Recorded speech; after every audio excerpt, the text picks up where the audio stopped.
Every eldest child in my family dies at 21. I'm next. Ever since I was younger, I've known there was something wrong with my family. Every eldest sibling on my father's side was gruesomely killed on their 21st birthday. My great-grandmother fell off a mountain a few weeks after having my father. My uncle crashed into a semi a minute after midnight. There's no telling what hour it happens, just that it will. The only one who's ever managed to survive was my Grandpa Ed.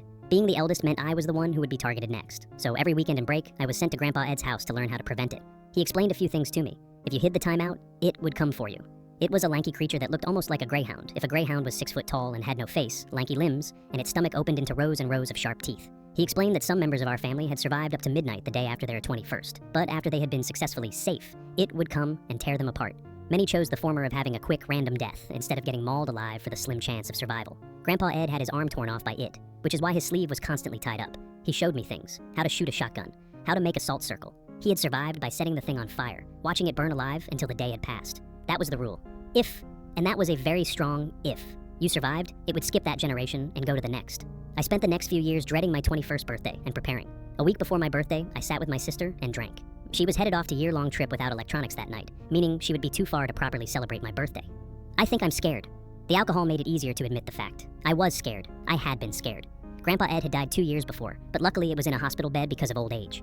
"Don't be," Lydia had replied, kicking my leg playfully. "Just remember what Papa taught you and you'll be fine." I could see in her eyes that she was worried too. "But if you do die, can I have your Nintendo? The new Animal Crossing is calling my name." I snorted and pushed her. "Asshole." I grinned, looking at her. "I'm not gonna die, out of spite, and now I'm leaving you out of my will forever." Lydia and me had talked for the rest of the night, but after that, I wrote notes. Not suicide notes, per se, just death notes. A little morbid, but there was a 90% chance I was going to die in a week's time. Sue me. It was random stuff. Good times, happy times, stuff they'd get when I died. Lydia would get my Nintendo as she wanted. Only if I died, though, and she'd have to pry it out of my cold, dead hands. My boyfriend had gotten a letter, too, as I had explained to him.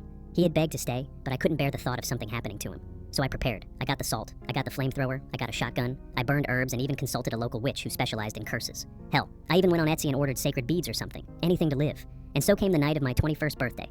I had set an alarm that night for 11:50 p.m. I ate a sandwich, grabbed snacks and the fire extinguisher, and locked myself in my bedroom for the next 24 hours. 12 hours passed with nothing. Silence. I watched TV to pass the time. But nothing. Absolutely nothing happened. No weird wires being exposed, no house fires, no it coming to my door. Nothing. After hour 20, I had glanced at my closet.